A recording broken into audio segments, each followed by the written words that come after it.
जय हिंद साथियों अगर आप यूपी होमगार्ड की दिल लगा के तैयारी कर रहे हैं तो आज आप सभी के लिए मॉडल पेपर लेकर चौथा हाजिर हैं। आप सभी के लिए साथियों आपको पता है विवेक सर एग्जामपुर वाले जो हैं उन्होंने मॉडल पेपर निकाले हैं। तो साथियों आज मॉडल पेपर लेकर तैयार हैं चौथा। आप ध्यान से सुनिएगा साथियों, आपको अंत तक मॉडल पेपर को पूरा देखना है और समझ लीजिए आप पेपर दे रहे हैं, आप परीक्षा में बैठे हैं तो साथियों सेम डिक्टो ऐसे ही प्रश्न आपको परीक्षा में देखने को मिलेंगे। तो आइए साथियों आज हम स्टार्ट करते हैं मॉडल पेपर नंबर चौथा। इससे पहले हमने 3 मॉडल पेपर करा दिए हैं साथियों, आप जाके नीचे सारे मॉडल पेपरों को देख लीजिए।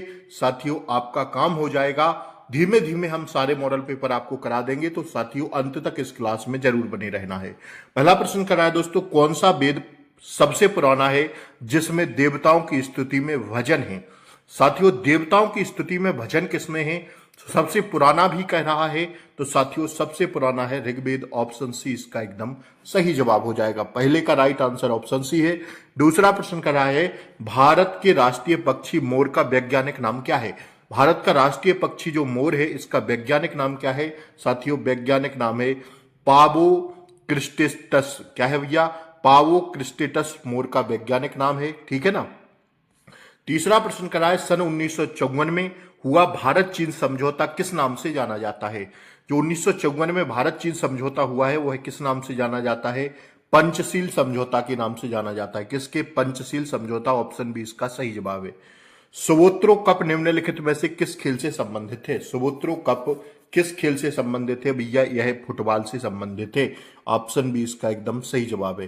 पांचवा प्रश्न देखिएगा, कह रहा है भारत का सबसे बड़ा सार्वजनिक उपक्रम कौन सा है। भारत का सबसे बड़ा सार्वजनिक उपक्रम है भैया क्या, ऑप्शन बी हो जाएगा भारतीय रेल, ठीक है ना।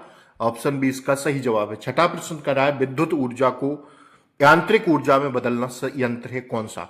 विद्युत ऊर्जा को यांत्रिक ऊर्जा में बदलने वाला यंत्र कौन सा है। साथियों इसका सही जवाब जाएंगे मोटर पर। ऑप्शन बी इसका सही जवाब है। प्रकाश संश्लेषण के लिए आवश्यक गैस कौन सी है। प्रकाश संश्लेषण के लिए आवश्यक गैस जो है बच्चा वो है कौन सा। 7 का राइट आंसर अपना हो जाएगा ऑप्शन बी कार्बन डाइऑक्साइड। पौधे भोजन कैसे बनाते हैं जल्दी से बताइए सभी लोग। प्रकाश संश्लेषण द्वारा। पौधे भोजन कैसे बनाते हैं, प्रकाश संश्लेषण द्वारा। केंद्रीय खाद्य प्रौद्योगिकी अनुसंधान संस्थान HFTRI कहां स्थित है, जल्दी से बताइए। केंद्रीय खाद्य प्रौद्योगिकी अनुसंधान संस्थान कहां स्थित है। साथियों इसका सही जवाब होगा मैसूर में। कहां है, मैसूर में। सूर्य किस प्रकार का तारा है, जल्दी से बता दीजिए। सूर्य किस प्रकार का तारा है बच्चा। सूर्य जो है किस प्रकार का है, पीला बौना तारा है। कैसा, पीला बौना। लाल दानव ना लगा देना भैया, ध्यान से सुनिएगा इस प्रश्न को, कंफ्यूज नहीं होना है। ऑप्शन सी इसका सही जवाब है। बौद्ध धर्म के संस्थापक कौन थे, जल्दी से बताइए। 11 का राइट आंसर गौतम बुद्ध। कौन थे भैया, बौद्ध धर्म के संस्थापक गौतम बुद्ध थे। अगला प्रश्न कराए, तुम मुझे खून दो मैं तुम्हें आजादी दूंगा किसका प्रसिद्ध नारा है। यह किसने कहा था, तुम मुझे खून दो हम तुम्हें आजादी देंगे। तुम मुझे खून दो मैं तुम्हें आजादी दूंगा। 12 का राइट आंसर ऑप्शन सी हो जाएगा, सुभाष चंद्र बोस ने कहा था, ठीक है बच्चा। कह रहा है, अगला प्रश्न कह रहा है, अशोक ने किस युद्ध के बाद बौद्ध धर्म अपनाया। किस युद्ध के बाद अशोक ने बौद्ध धर्म अपनाया। तो 13 का ऑप्शन सी लगा देना बच्चा, कलिंग युद्ध के बाद क्या अपनाया, बौद्ध धर्म अपना लिया था। अगला प्रश्न करा बच्चा, भारत का नेपोलियन किसे कहा जाता है। भारत का नेपोलियन कहा जाता है बच्चा किसको।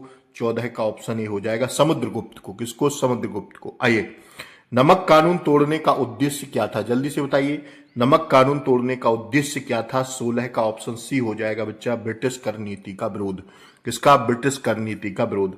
आईने अकबरी के लेखक कौन थे, जल्दी से बताइए। 16 का छाप दीजिए, ऑप्शन ई बी हो जाएगा अबुल फजल।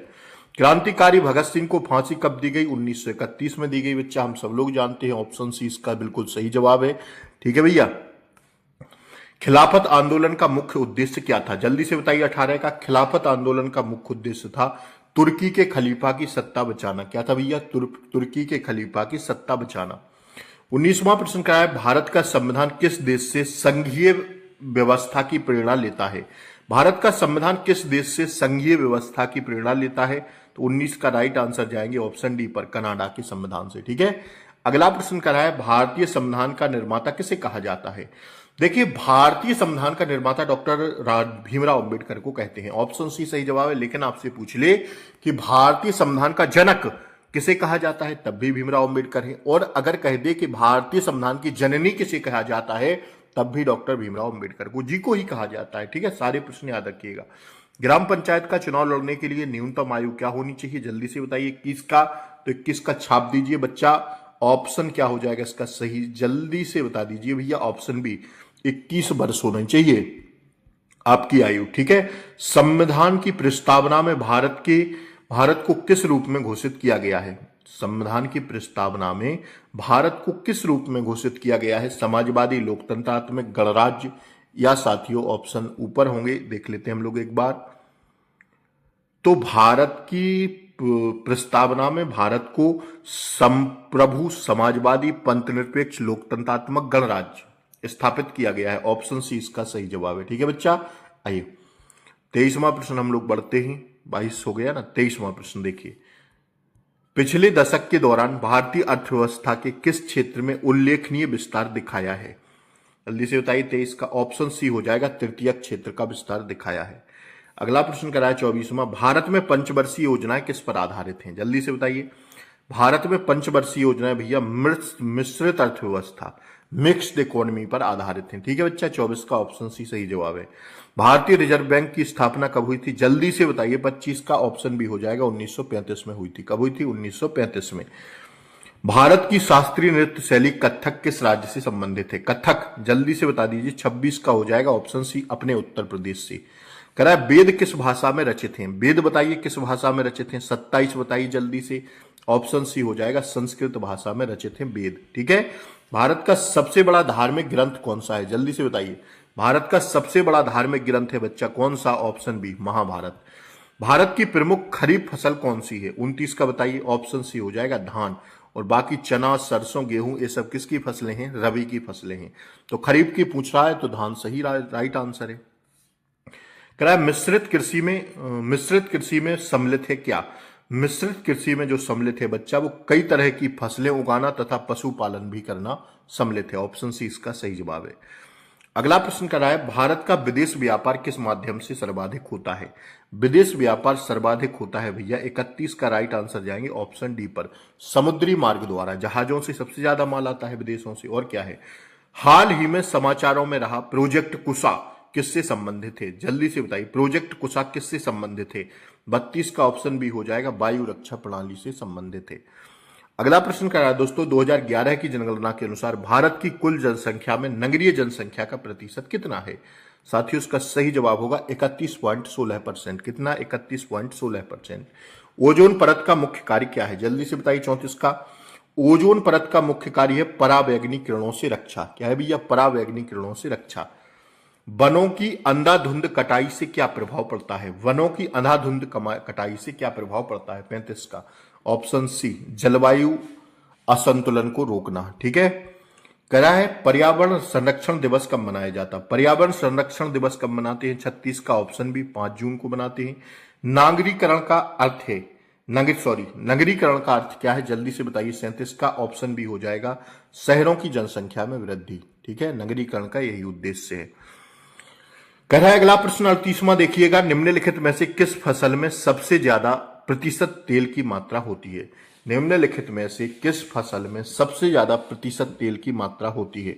38 का ऑप्शन डी हो जाएगा, तिल में। ठीक है, सबसे ज्यादा जो तेल निकलता है प्रतिशत मात्रा में वो तिल में निकलता है। ठीक है ना दोस्तों, अभी तक अगर आप चैनल पर नए हो तो चैनल को सब्सक्राइब कर लें, बेल आइकन प्रेस जरूर दबा दें ताकि ऐसे ही क्लासों का नोटिफिकेशन बच्चा आपको सबसे पहले मिले। वीडियो को एक बार ज्यादा से ज्यादा आप लोग शेयर कर दें, अपने छोटे भाई बहन रिलेटिव यारों तक इस वीडियो को भेज दें ताकि हम और अच्छे से प्रैक्टिस सेट आपको सारी करा सकें।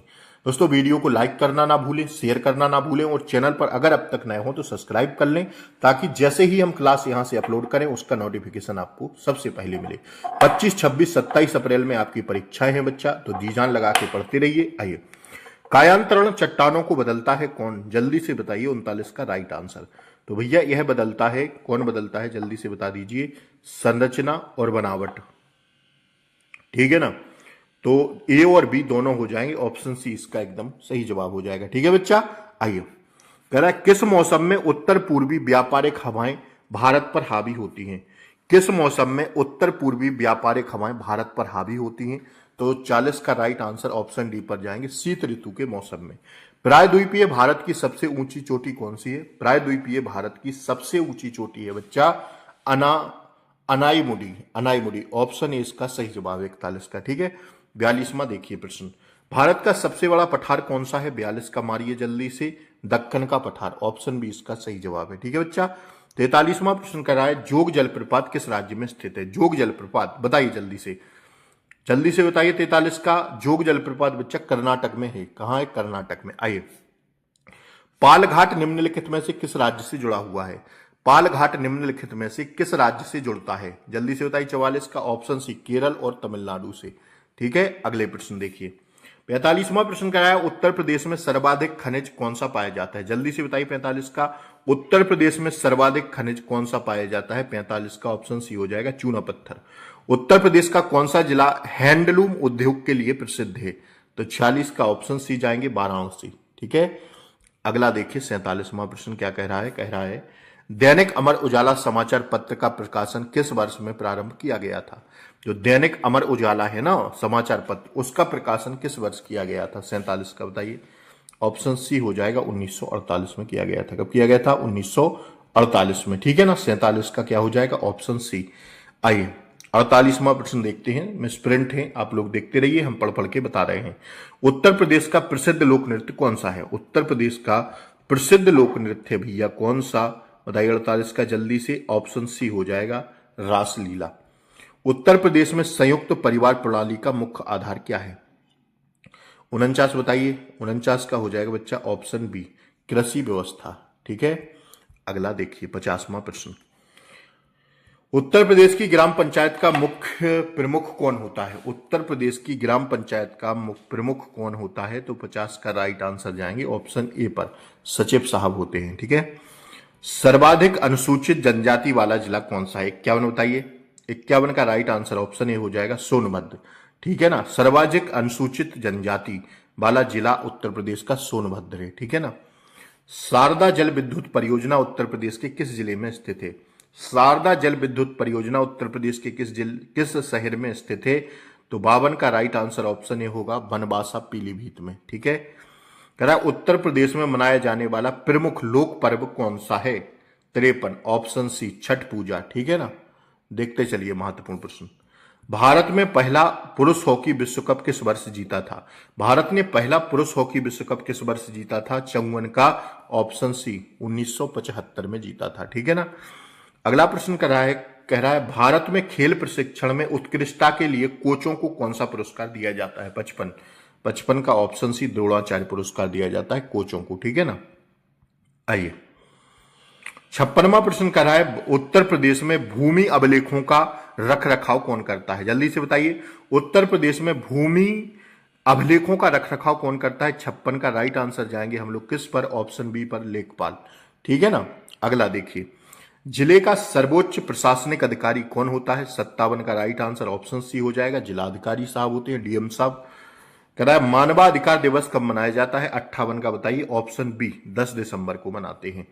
भारत की आंतरिक सुरक्षा का प्रमुख दायित्व किस पर है? 59 छापिए जल्दी से। केंद्र सरकार पर। किस पर है बच्चा? केंद्र सरकार पर। ठीक है ना। 60वां प्रश्न कह रहा है आतंकवाद का मुख्य उद्देश्य क्या होता है? 60 का बताइए। तो आतंकवाद का मुख्य उद्देश्य होता है भय और अस्थिरता फैलाना। भय और अस्थिरता फैलाना। क्या होता है? भय और अस्थिरता फैलाना। भारत की सबसे लंबी अंतरराष्ट्रीय सीमा किस देश के साथ है? भारत की जो सबसे लंबी अंतरराष्ट्रीय सीमा है बच्चा वो है बांग्लादेश के साथ। ठीक है ना। कनाडा की राजधानी आपसे पूछी जा रही है। कनाडा की राजधानी है ओटावा। क्या है भैया? ओटावा। ऑप्शन सी 62 का एकदम सही जवाब है। 63वां प्रश्न कर रहा है विश्व कैंसर दिवस 2026 की थीम क्या थी? बताइए।